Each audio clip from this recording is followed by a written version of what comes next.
kelompok kami akan menampilkan simulasi tentang etika komunikasi dalam perkantoran.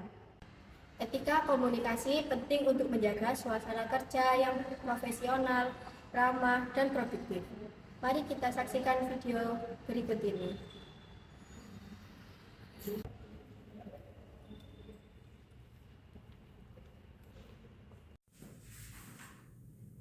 Selamat pagi Bu, selamat datang di PT Berlian Kilau. Ada yang bisa saya bantu? Selamat pagi, saya ada janji dengan Ibu Nadia, manajer pemasaran. Baik, apakah Ibu sudah membuat janji sebelumnya? Iya, sudah Ibu. Baik, saya hubungi Ibu Nadia terlebih dahulu. Silakan ditunggu sebelah situ Ibu. Terima kasih. Sama-sama.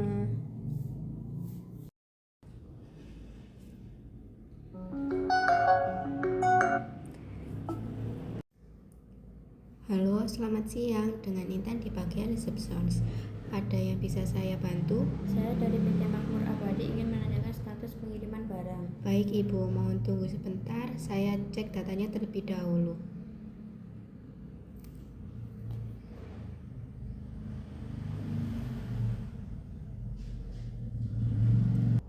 Baik Ibu, barang sudah dikirim tanggal 3 Oktober dan diperkirakan tiba besok pagi. Baik Ibu, terima kasih atas informasinya. Sama-sama Ibu, terima kasih.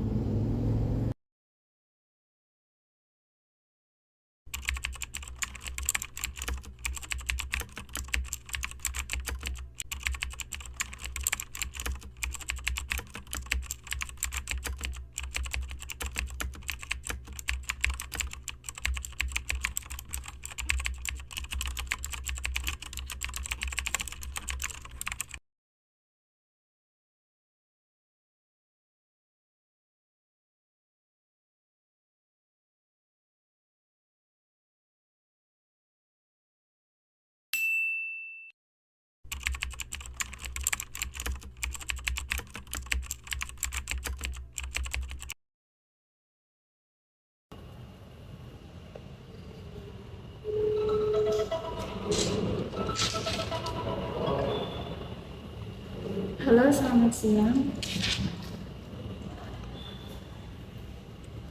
Baik, terima kasih atas peminatnya. Rapat tetap sesuai jadwal ya. Tidak perlu, agenda yang sudah disiapkan sudah cukup. Tolong siapkan aturan dan daftar hadirnya juga ya. Baik, terima kasih juga. Sampai nanti rapat.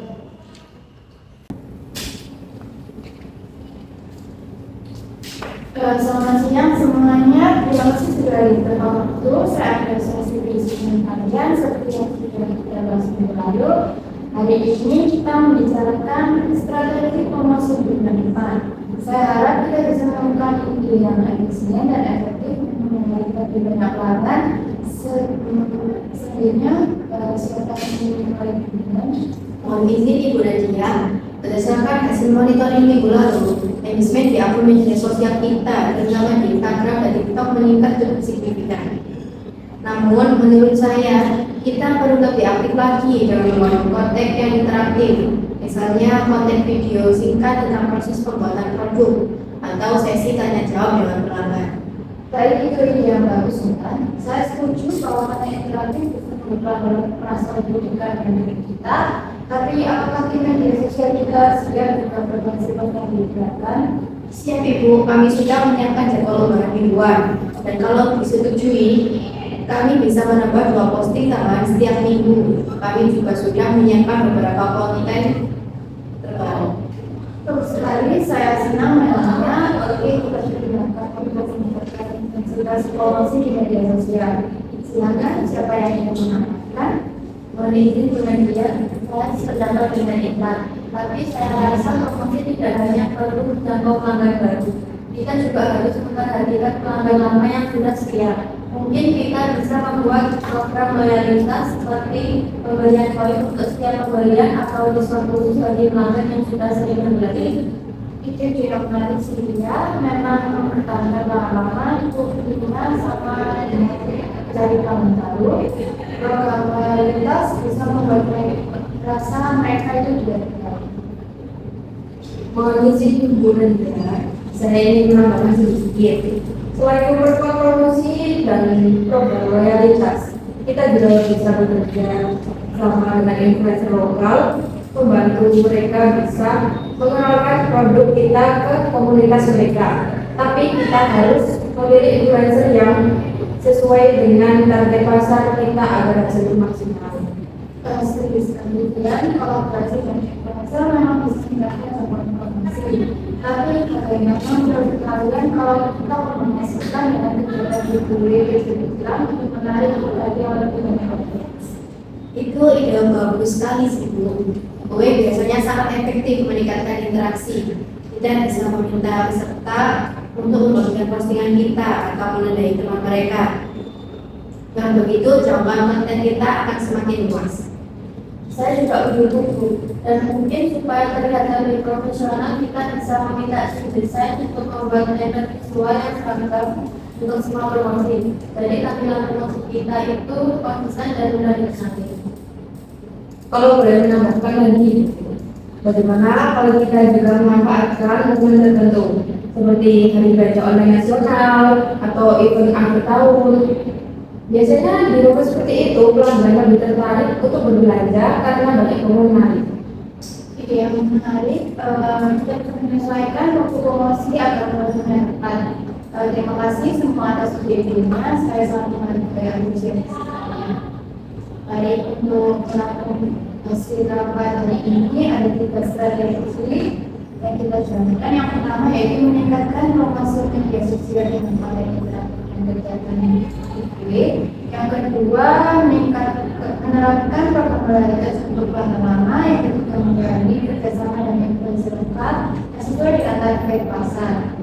Selain itu, kita juga menyesuaikan jadwal promosi dalam momen besar seperti Harbolnas dan akhir tahun.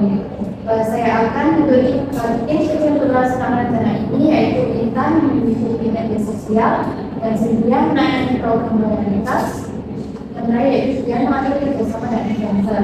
Laporan awal dari masing-masing tim saya harap bisa diserahkan minggu depan, yaitu hari Rabu. Baik Ibu Nadia, saya akan segera mengatur jadwal produksi konten dan koordinasi dengan tim kreatif. Terima kasih atas pertanyaannya Bu. Saya akan segera menyusun konsep program loyalitas dan menyiapkan mekanisme pengumpulan poin pelanggan. Baik Ibu, saya akan mulai mencari beberapa influencer potensial dan buat daftar rekomendasi untuk diskusi bersama kami. Bagus sekali, saya percaya akan bisa bekerja dengan baik. Jangan lupa setiap tim tetap komunikasi secara terbuka. Kalau ada kendala setelah laporkan akan bisa kita cek solusinya. Siap Ibu, kami akan melaporkan setiap perkembangan secara berkala. Terima kasih Bu Nadia, hari ini sangat membantu kami memberi arah kerja yang lebih jelas. Saya juga berterima kasih Bu, diskusi hari ini membuat kami semakin termotivasi. Terima kasih kembali, saya akan semangat bekerja sama kalian. Kalau tidak ada hal lagi, rapat kita tutup. Mari kita wujudkan strategi ini dengan penuh tanggung jawab dan semangat. Selamat bekerja semuanya. Terima kasih Bu. Selamat kembali. Ya.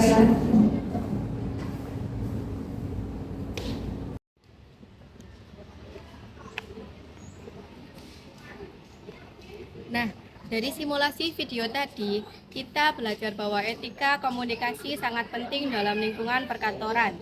Mulai dari menyambut tamu, berinteraksi dengan rekan kerja, hingga menyampaikan pendapat dalam rapat. Semua harus dilakukan dengan sopan dan profesional. Dengan komunikasi yang baik, suasana kerja akan lebih harmonis. One is the loneliest number that you'll ever do.